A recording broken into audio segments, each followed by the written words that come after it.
माता पार्वती के 3 प्रश्न। पहला, कौन सी स्त्री समय के पहले विधवा हो जाती है? नंबर दूसरा, कौन सी स्त्री को जीवन में कभी भी सुख नहीं मिलता? नंबर तीसरा, कौन सी चीज़ पत्नी पति के मांगने पर भी कभी नहीं देती? एक बार भगवान शिव कैलाश पर्वत पर बैठे थे तो माता पार्वती भगवान शिव से मिलने जाती हैं और कहने लगती हैं, प्रभु, जब मैं आपसे मिलने के लिए आ रही थी तो मेरी नज़र मृत्यु लोक पर पड़ी।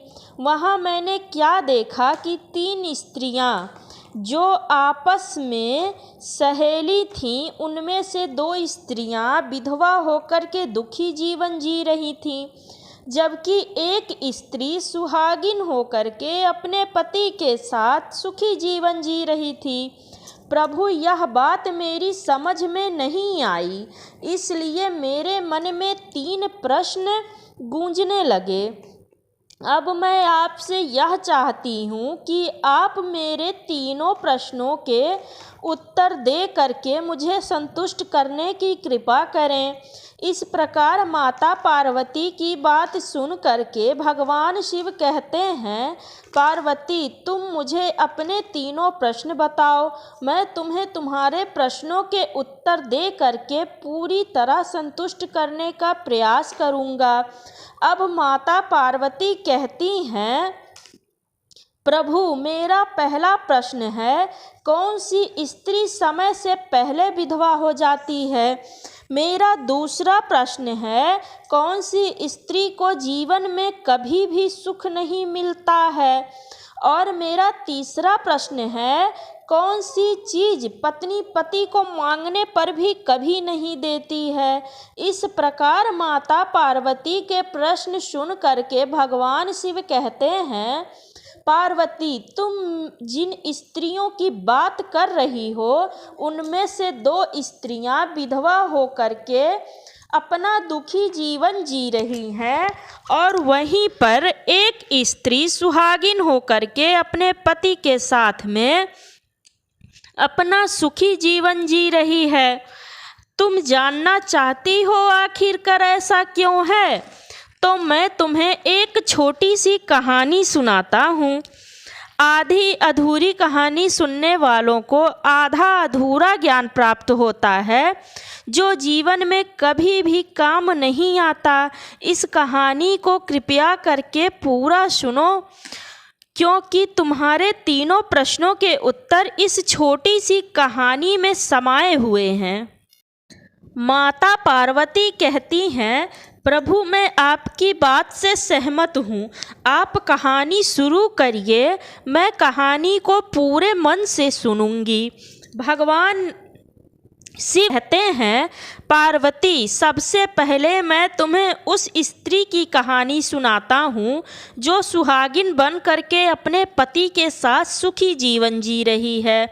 जिस सुहागिन स्त्री की बात तुम कर रही हो, वो सुहागिन स्त्री एक राजा के नौकर की पत्नी है, और जिस नौकर की वो पत्नी है, उस नौकर को अपनी पत्नी पर पूरा विश्वास और भरोसा है कि वो पतिव्रता है, जिसके बारे में वह अपने साथियों से बार बार बात करता है। अब देखो, एक दिन की बात है, उस राजा के नौकर ने अपने पत्नी की इतनी प्रशंसा की कि बात धीरे धीरे फैलते फैलते राज दरबार पहुंच गई। फिर राजा ने नौकर को बुलाया और उससे कहा कि तुम हर किसी के सामने अपने पत्नी की प्रशंसा करते हो कि तुम्हारी पत्नी पतिव्रता है। क्या वास्तव में तुम्हारी पत्नी पतिव्रता है? क्या तुम्हें पूर्ण विश्वास है? भगवान शिव कहते हैं, पार्वती, इस प्रकार राजा की बात सुन करके नौकर कहने लगा, महाराज, मुझे पूरा विश्वास है कि मेरी पत्नी पूरी तरह पतिव्रता है। उसी समय राजा का मंत्री कहने लगता है, यदि मैं तेरी पत्नी का पतिव्रत धर्म खंडित कर दूं तो तुझे क्या सजा मिलनी चाहिए। तो नौकर ने कहा, यदि तुम मेरे पत्नी का धर्म खंडित कर देते हो तो महाराज मुझे फांसी लगा देना। यदि तुम मेरी पत्नी का पतिव्रत धर्म खंडित नहीं कर पाते हो तो तुम्हें क्या सज़ा मिलनी चाहिए। मंत्री ने स्वीकार कर लिया और नौकर ने पूछा कि क्या वस्तु लाऊं जिससे तू माने कि तेरी पत्नी का धर्म खंडित करने में मैं सफल रहा। तो नौकर ने कहा, मंत्री, यदि तुम मेरे घर जा करके मेरे विवाह के समय एक पटका मिला था और एक कटार थी जो दूल्हे को देते हैं, वो मेरी पत्नी बहुत ही संभाल के रखी है, जो सुहाग की निशानी मानी जाती है। यदि पटका और कटार तुम मुझे लाकर दिखा दो तो मैं मान लूँगा कि तुमने मेरे पत्नी का धर्म नष्ट कर दिया। शर्त स्वीकार हो जाने के बाद वह मंत्री शहर में जाता है और एक दूती से जाकर मिलता है। वह दूती एक दूसरे से भिड़ाने का काम करती थी। जो काम कोई नहीं करता था वह काम करने में वह सक्षम थी। फिर उस मंत्री ने दूती को अपने स्वार्थ के लिए बुलाया। फिर उसने दूती को सारी बातें बता दी।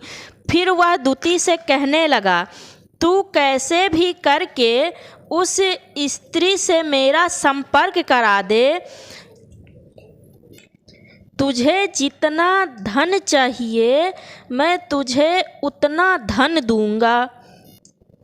इस प्रकार मंत्री की बात सुन करके दूती कहने लगी, भाई तू उस औरत के बारे में बात मत कर, वह पूरी तरह पतिव्रता है, वो तेरी ओर देखेगी भी नहीं, उससे तेरा संपर्क नहीं करवा सकती। तो मंत्री बोला, एक काम कर दे, उसके घर जाकर पटका और कटार चुरा कर ला दे और उस औरत के शरीर पे कोई भी ऐसा निशान हो तो वो भी मुझे आकर बता दे, मैं तुझे मुँह मांगा इनाम दूंगा। दूती नौकर के घर जाती है और बोलती है, बेटी मैं तेरे पति की बुआ हूँ, मैं कई वर्षों बाद आई हूँ। तो उस औरत ने कहा, आओ बुआ जी, मैंने आपको पहले कभी नहीं देखा इसलिए पहचान नहीं पाई। और उसने दूती को बहुत आदर सम्मान दिया। पर उसे क्या पता था ये तो उसके साथ छल करने आई थी। भगवान शिव कहते हैं, हे पार्वती, इस प्रकार वो दूती उस औरत के साथ 2 दिन तक रुकी। जिस समय वो स्नान करने लगी तो दूती उठ करके उस स्त्री की कमर मलने लगी। स्त्री ने मना किया लेकिन दूती नहीं मानी। मलने के बहाने दूती ने उस स्त्री के आँख में पानी मार दिया, उसकी आँख बंद हो गई। इस प्रकार उसके जांघ पे एक तिल था जो उस दूती ने देख लिया।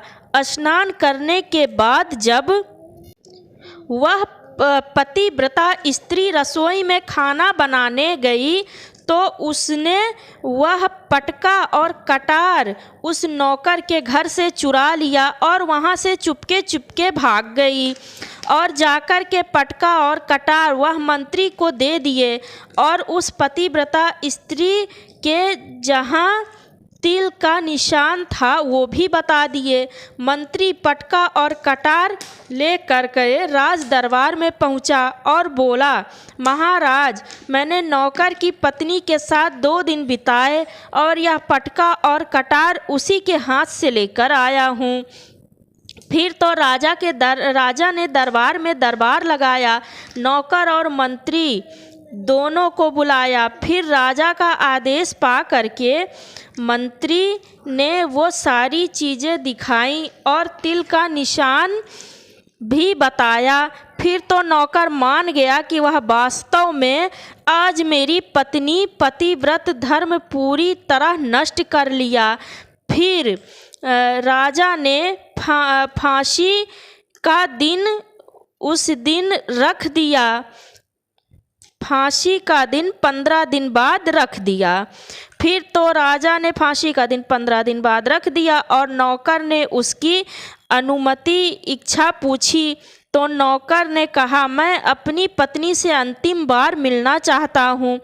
राजा ने आज्ञा दे दी। नौकर अपने घर गया। उसने अपनी पत्नी से कहा, तुमने मेरे साथ बहुत बड़ा धोखा किया है। मैं तुम्हारे विश्वास पे मंत्री से ऐसा शर्त लगाया था कि राजा के दरबार में मैंने यह सब कहा था।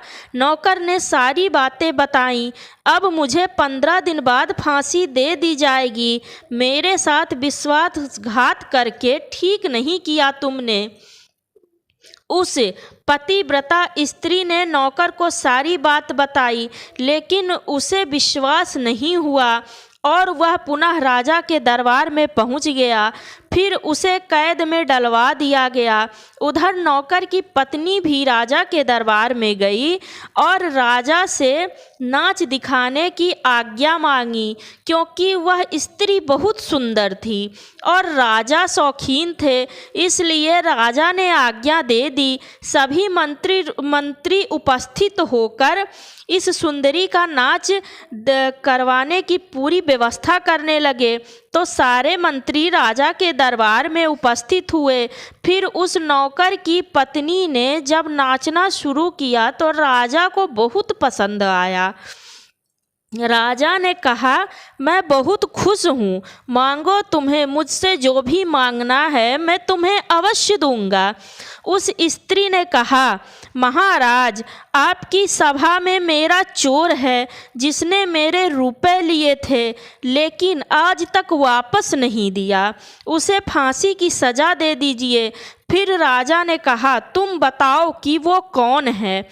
अब उधर जैसे ही मंत्री ने सुना कि ये सुंदरी मुझे अपना चोर बता रही है तो मंत्री कहने लगा कि महाराज, मैं कसम खा कर कहता हूँ कि मैंने इसका कभी कुछ नहीं चुराया है।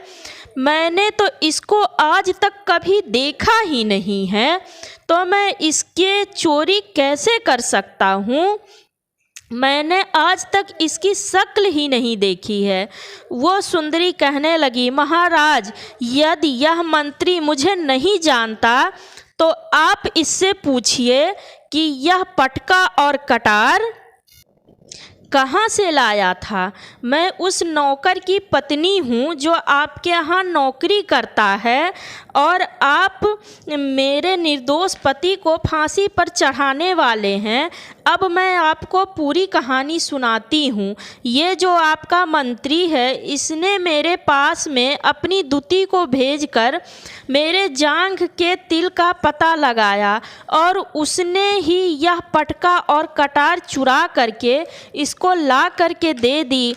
और आपके मंत्री के द्वारा भेजी गई दूती जब मेरे घर पर आई तो उसने मुझसे कहा था कि वह मेरे पति की बुआ है, पहली बार आई है मेरे घर, इसलिए मैं पहचान ना सकी। भगवान शिव कहते हैं, पार्वती इस प्रकार उस नौकर की पतिव्रता स्त्री की बात सुन करके राजा ने दूती को बुलाया।